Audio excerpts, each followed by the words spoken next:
What exactly do we mean by art? If you search the term online, I'm sure you will find 100 different definitions of the same. To me though, art is something that is created to express a feeling or communicate a story, but done so in a way that captivates and inspires the audience that interacts with it. For years, that conversation has revolved exclusively around paintings, films, and books, and there's a reason for that. You see, the mediums I just mentioned have a single direction of communication, meaning when you are studying a painting or reading a book, you are simply a passive observer. With video games, you are required to become a participant. They require you to fully immerse yourself in the fictional world, step into the protagonist's shoes, and in many cases, your actions directly influence how the story unfolds. Games like Disco Elysium, Planescape Torment, Fallout, or many other RPGs where the central character is just a vessel that reflects your in-game decisions. You can make the character a hero or turn him into a disaster. This user interaction is only present in the world of video games, and it opens up a lot of storytelling possibilities. A lot of people don't understand how much time developers spend in trying to bridge the gap between the player and the game. I think back to Dead Space. Isaac Clarke has a rig that shows the health of the player, thus removing the need for any artificial UI element and allowing for an overall immersive experience. This, in of itself, is an art form, and very few people are aware of that.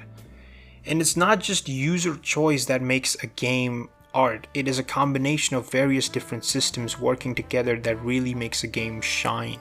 Cuphead is a phenomenal example of this. Every layer of that game is art. The beautiful visuals were hand-drawn, frame by frame, by extremely talented illustrators, then animated and played together in the game's engine. All the while connecting that to the masterful sound design, the collision detection system, and all the other UI elements that are meant to communicate to the player, all tied together by hundreds and hundreds of lines of code. What's great is not only do these respective systems come together to create a cohesive product, but even individually they're quite admirable. The visual presentation is top-notch. Similarly, the soundtrack is stellar. Silent Hill 2 is another game that does this very well. Each component of it plays into another. The soundtrack blends with the game's visuals, and that in return matches the story. Then there are also games like Journey and Inside, which tell a story without even saying a word, simply by effectively using its visuals and gameplay mechanics. Circling back to the likes of Disco Elysium, a lot of people may brush this game off by saying it is a book, but they're forgetting and completely disregarding the interactivity part of it, not to mention the overall aesthetic of the game is literally a painting. The story of this game, the writing, the voice acting, the presentation, the music, all masterful in their own right, but combined together to create a timeless art piece like no other. There are certain games that belong in a museum, and while every single one I have mentioned so far deserves that accolade, there is one in particular that I absolutely need to mention. Shadow of the Colossus. Released initially back in 2005 for PlayStation 2, the game achieved something that was rare for games to do at the time. It captivated players to the point they would flock on internet forums to theorize about potential mysteries still hidden in the game. The design of the game, its open and vast but abandoned landscape, the immersion that was without equal at the time, and the beautiful emotional story that has and will always stand the test of time.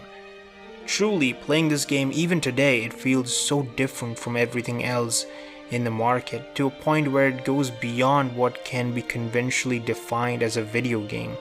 It is an experience like no other, and a very influential and remarkable one at that.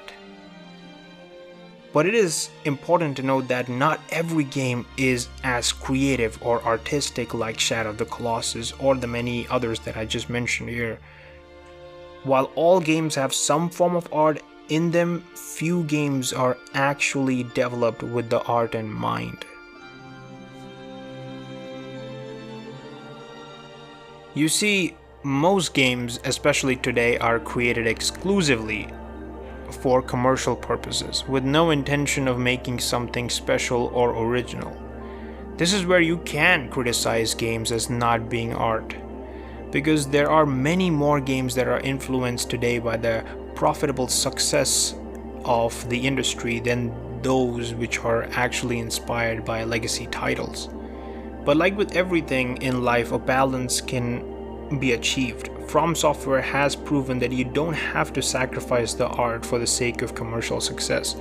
And the same can be said for Larian Studios, 4A Games, and countless other indie startups. I cannot mention everyone here, but obviously you know who they are. At the end of the day, beauty is in the eye of the beholder, but you have to train your eye to identify meaningful works of art. Only then can the demand for them increase. If we have more games that push the medium like Disco Elysium, Cuphead, Silent Hill 2, Red Dead 2, Metal Gear Solid series, and Shadow of the Colossus, then perhaps we won't have to sit and argue about games as an art form. Think about that.